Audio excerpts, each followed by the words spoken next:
পরীক্ষা শেষ, রেজাল্ট কেমন হবে সেই টেনশন, আবার ছুটির আনন্দ, এই সব কিছুর মধ্যেই কিন্তু নতুন ক্লাসের ঘণ্টা বেজে গেছে। তো সবাইকে নতুন একটা শিক্ষাবর্ষে স্বাগত। কিন্তু একটা ব্যাপার কি ভেবে দেখেছেন, নতুন ক্লাসের সিলেবাসটা কি সেই পুরনো একঘেয়ে নিয়মেই পড়া হবে?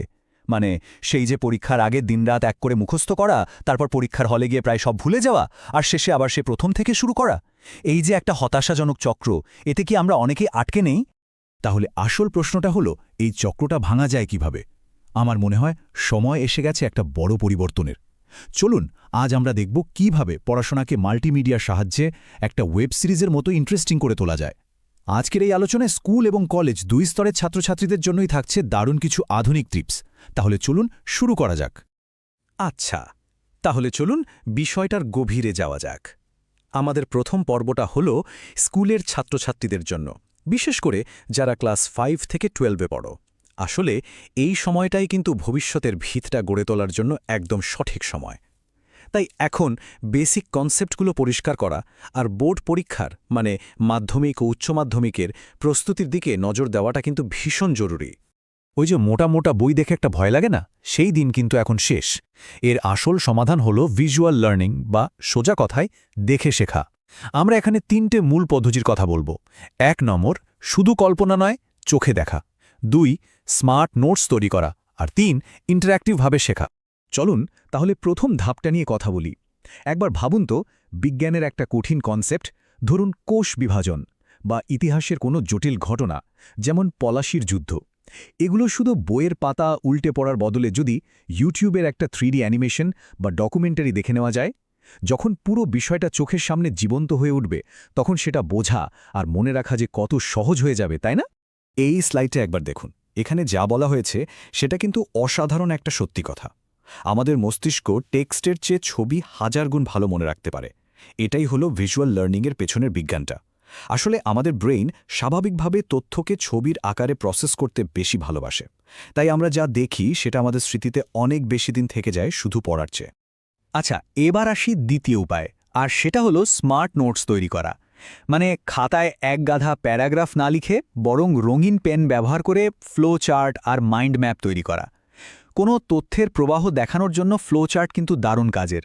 আর একটা বড় বিষয়কে ছোট ছোট ভাগে ভেঙে বোঝার জন্য মাইন্ড ম্যাপের কোনো তুলনাই হয় না। বিশেষ করে ক্লাস 11-12-এর ওই বিশাল সিলেবাস রিভিশন দেওয়ার জন্য এর চেয়ে ভালো উপায় আর হতেই পারে না। আর আমাদের 3 নম্বর উপায়টা হলো ইন্টারঅ্যাক্টিভ লার্নিং। মানে পড়াশোনাটাকে শুধু একটা শুকনো তথ্যের লিস্ট না ভেবে একটা ভিজুয়াল গল্পের মতো করে দেখুন। ভাবুন, প্রত্যেকটা চ্যাপ্টারের একটা শুরু আছে, একটা মাঝের অংশ আছে, আর একটা শেষ আছে। মাল্টিমিডিয়া প্রেজেন্টেশন বা স্লাইডের মাধ্যমে ওই গল্পের ফ্লোটা ধরার চেষ্টা করুন। যখনই কোনো বিষয়কে এভাবে সুন্দর করে সাজিয়ে নেওয়া যায়, তখন দেখবেন পড়ার প্রতি আগ্রহটা নিজে থেকেই বেড়ে গেছে। বেশ, স্কুলের কথা তো হলো। এবার চলুন আমাদের আলোচনার দ্বিতীয় পর্বে যাই, যেটা হলো উচ্চশিক্ষার ছাত্রছাত্রীদের জন্য, মানে যারা কলেজে বা ইউনিভার্সিটিতে পড়ছেন, বিশেষ করে BA বা MA লেভেলে। তাদের একটা জিনিস বুঝতে হবে, শুধু টেক্সটের সামারি মুখস্থ করে ভালো নম্বর পাওয়াটাই কিন্তু এখন আর যথেষ্ট নয়। আজকের এই কম্পিটিটিভ দুনিয়ায় টিকে থাকতে হলে কিছু বিশেষ স্কিল বা দক্ষতা কিন্তু এখন থেকেই তৈরি করতে হবে। ভবিষ্যতের জন্য এই 3টে স্কিল কিন্তু একে অপরের সঙ্গে জুড়ে আছে। এগুলো হলো ক্রিটিক্যাল থিঙ্কিং, বা যাকে বলে সমালোচনামূলক চিন্তাভাবনা। 2 নম্বর হলো রিসার্চ ও ডিজিটাল লিটারেসি। আর 3 নম্বর হলো কমিউনিকেশন স্কিলস। বিশেষ করে যারা ইংরেজি সাহিত্য বা এই ধরনের বিষয় নিয়ে পড়াশোনা করছেন, তাদের জন্য এই দক্ষতাগুলো কিন্তু কেরিয়ারের সাফল্যের চাবিকাঠি হয়ে উঠতে পারে। তো এই ক্রিটিক্যাল থিঙ্কিং জিনিসটা আসলে কি? দেখুন, পুরনো পদ্ধতিতে আমরা কি করতাম? শুধু গল্পের সামারি মুখস্থ করতাম, যেমন ধরুন ম্যাকবেথ নাটকের সারসংক্ষেপ। কিন্তু নতুন পদ্ধতিতে আমাদের সাহিত্যের আরও গভীরে যেতে হবে। ভাবতে হবে, আচ্ছা, ম্যাকবেথ কেন ওইরকম একটা সিদ্ধান্ত নিলেন? ওই সময়ের সমাজের সাথে আজকের সমাজের কোথায় মিল বা অমিল খুঁজে পাওয়া যায়?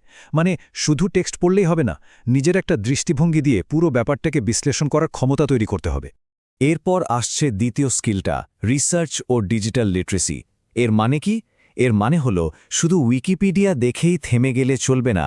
ইন্টারনেট থেকে সঠিক একাডেমিক সোর্স খুঁজে বের করার ক্ষমতাটা তৈরি করতে হবে। রিসার্চ পেপার পড়ার অভ্যাস করতে হবে, আর একাডেমিক স্টাইলে লেখার প্র্যাকটিস শুরু করতে হবে। বিশ্বাস করুন, এই দক্ষতাগুলো শুধু পরীক্ষায় ভালো নম্বর পেতে সাহায্য করবে না, ভবিষ্যতে ভালো চাকরি বা গবেষণার ক্ষেত্রেও আপনাকে অন্যদের থেকে কয়েক ধাপ এগিয়ে রাখবে। আর সবশেষে যেটা আসছে সেটা হলো কমিউনিকেশন স্কিলস। একটা কথা ভাবুন, একটা ডিগ্রির আসল মূল্যটা কিন্তু তখনই পাওয়া যায় যখন নিজের ভাবনাগুলো স্পষ্টভাবে সবার সামনে তুলে ধরা যায়।